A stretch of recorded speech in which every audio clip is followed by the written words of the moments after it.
Well, here we are. It's election day, and as polls start to close, we're getting a sense of how this race could turn out. Now, what could be a key indicator on how this result might go is this exit poll from CNN that has just dropped. It found that 75% of Americans are unhappy with how the country is being run. 75%. That is 3/4 of voters that CNN spoke to. They're not happy. And why is this so significant?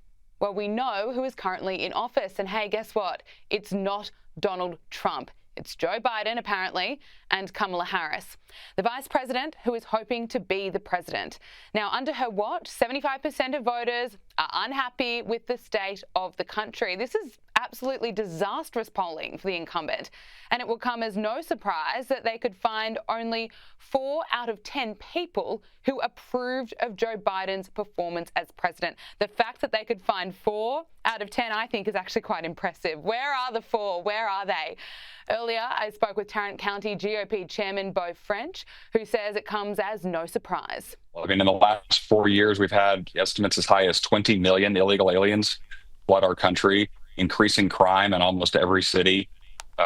Murderers, rapists.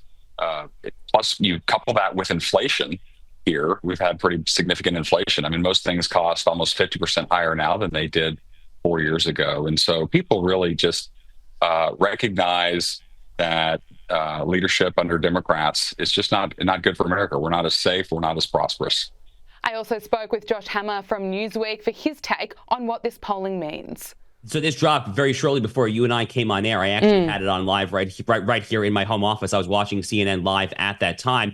And, Chris Wallace, formerly the Fox News anchor, now he's on CNN, gets on there and he says in real time, looking at this data, he's poring over the numbers, looking down at his paper, and he says, looking at this, I think Kamala Harris will basically need a miracle to win. I'm paraphrasing closely, but that basically is what Chris Wallace just said. And immediately the other CNN anchors are like, oh my God, no, let's not go there yet. But they're basically already playing the blame game, and the very first votes have actually not already been cast yet. We've literally just seen the exit polling data. But Chris Wallace is basically right there, where you have 70 to 75% of Americans who say that they are dissatisfied or outright angry. They are livid at the current direction of the country. And by the way, who can blame them? I very much share in that particular antipathy bordering on outright anger. But when you have that kind of number, it actually would be a miracle if Democrats can win. Right now, Americans have a 28% approval rating. It depends on the poll, but 28% of Americans say that the country is on the right track. So maybe 35% of Americans, a little closer to that, say that they actually approve of Joe Biden's time in office right now. The numbers, no matter how you slice or dice it, are very, very low. The incumbent party just does not win American elections given that kind of data. Now, is Donald Trump a uniquely hated phenomenon such that Democrats can still prevail in light of those historical headwinds?